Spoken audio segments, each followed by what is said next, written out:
Hola la gente, j'espère que todo pasa bien para ti. Petite vidéo de dégustation de produits asiatiques. Ce week-end, je suis allée dans une boutique déjà qui est énorme. Il y a juste un produit là qui est pas là, enfin il est ici mais genre que je pourrais pas goûter parce que j'ai pas de nem, c'est la sauce au nem bien évidemment, une tuerie vraiment. Et en fait elle est épicée, parenthèse fermée. Alors j'ai pris un peu tout mais c'est des trucs qui se mangent rapide, genre des chips, des trucs comme ça. J'ai pris donc des crackers, donc saveur BBQ, donc c'est en forme de cube. Bon ça a pas l'air très bon, visuellement parlant. Attends, j'arrive hein. Je vais prendre un couteau. Oh mais c'est bon. Ouf, ça sent fort hein. Ça sent très fort. Bon il y en a pas beaucoup. Attends. Je sais pas si tu vois. Bon, c'est comme ça du coup.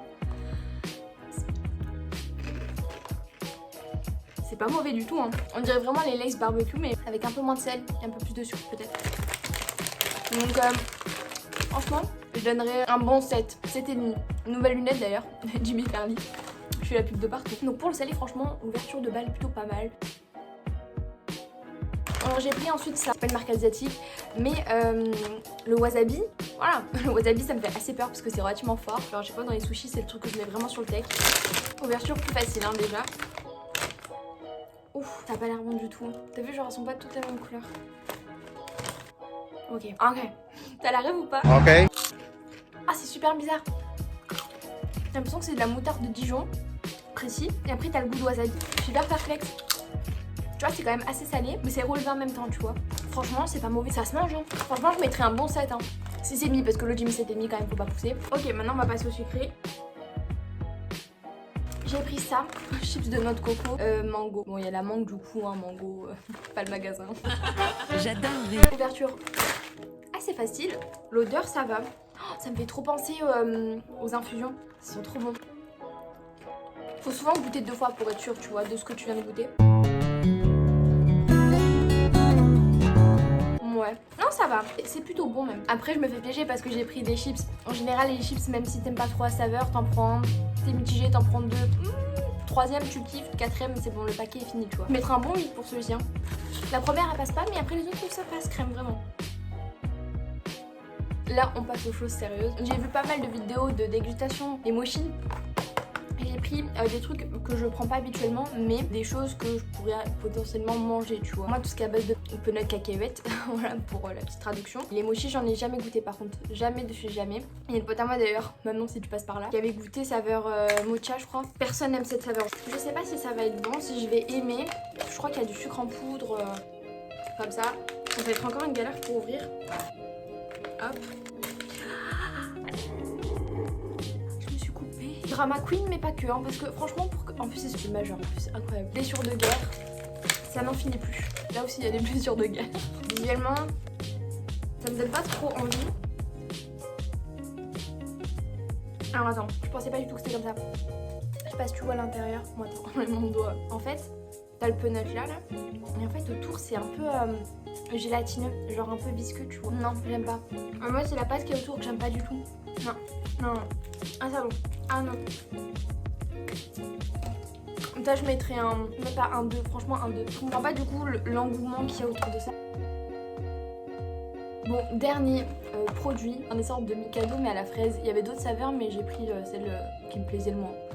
Parce que les Mikado en soi ça se mange rapidement. Oh l'odeur j'aime beaucoup. Enfin en fait ça sent vraiment genre tu sais les bonbons bien chimiques. Alors ça me fait grave penser à un gâteau. Faut que je retrouve le nom absolument.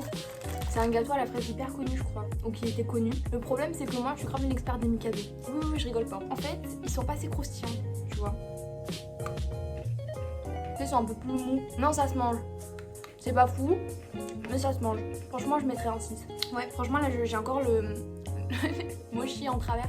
Je pense que là pour le coup on est vraiment dans une vidéo divertissante. Mais bon, en fait c'est juste une vidéo de transition parce que faut que je reprenne les montages et tout. En gros, aussitôt de passe à Bienne, normalement t'as une vidéo sur l'album de SCH, une analyse de son album, tu vois. Je sais que c'est super tard, mais en fait le truc c'est que je l'ai filmé quand l'album est sorti, genre même pas 2-3 jours après, le temps que je l'écoute plusieurs fois. Bon là ça part en vidéo blabla. J'ai mon stage qui commence dans pas très longtemps, début mai. Je vais pas parler de ce stage. 1 minute 37 seconds later. J'ai fait 2 vidéos au cas où si t'as pas suivi, sur ma recherche de stage, j'ai été déterminée comme jamais. Je pense que j'ai jamais été autant déterminée de ma Yves. En fait, ça s'est pas du tout passé comme je l'avais imaginé dans le meilleur des mondes forcément. Ce qui fait que du coup, je n'ai pas trouvé de stage. C'est une prof, donc la prof qui s'occupe en fait des stages de L2, qui m'a donné ce bon plan. C'est assez dévalorisant pour ma personne de me dire que j'ai pas réussi à trouver le moindre stage par moi-même. De base, je suis un peu fainéante, un peu beaucoup même, tu vois. Et en fait, quand je me mets à fond sur quelque chose et que je vois qu'il n'y a pas de résultat à la fin, j'ai une déception. Si c'est pas ce que j'attendais, bah je vais être déçue. Et ça, c'est un mood de vie. C'est un peu compliqué à encaisser, on va pas se mentir. J'ai appelé vraiment tous les domaines culturels qui existent. Je vais pas me plaindre, tu vois, mais c'est vrai que c'était compliqué. C'est un peu une période bizarre un peu pour tout le monde. Enfin, une période, ça fait quand même 1 an et demi. Hein. Et je sais qu'il y en a plein qui sont dans mon cas. Et genre, je sais que quand on en parle, genre, on est tous un peu à bout, tu vois. Genre, je sais que cette fin d'année, elle a été compliquée, mais enfin, je te parle d'un point de vue scolaire, elle a été compliquée, mais à la mort. Genre, j'avais plus aucune motivation. C'est pour ça que c'est super compliqué en fait à gérer et en fait tu perds un peu cette passion entre guillemets qui t'anime, tu sais, d'aller en cours etc. Il y a plus ces interactions là. Mais encore une fois c'est pas nouveau tu vois, mais je pense que ça commence à faire beaucoup. Ça fait beaucoup là, non? Et cette fin d'année était vraiment très compliquée. Dire que c'est qu'une phase, mais bon j'espère que cette phase finira un jour par s'arrêter parce que on commence à en avoir un peu ras la casquette. Pourquoi je suis partie dans ce débat là? J'en ai aucune idée. Je pars dans des discussions avec moi-même pour le coup parce que tu ne peux sûrement pas me répondre. Bref, j'espère que ça t'aura plu un petit peu, beaucoup passionnément à la folie ou pas du tout. Sur ce, je te fais des plus gros bisous. Je te dis à très soon. Peace.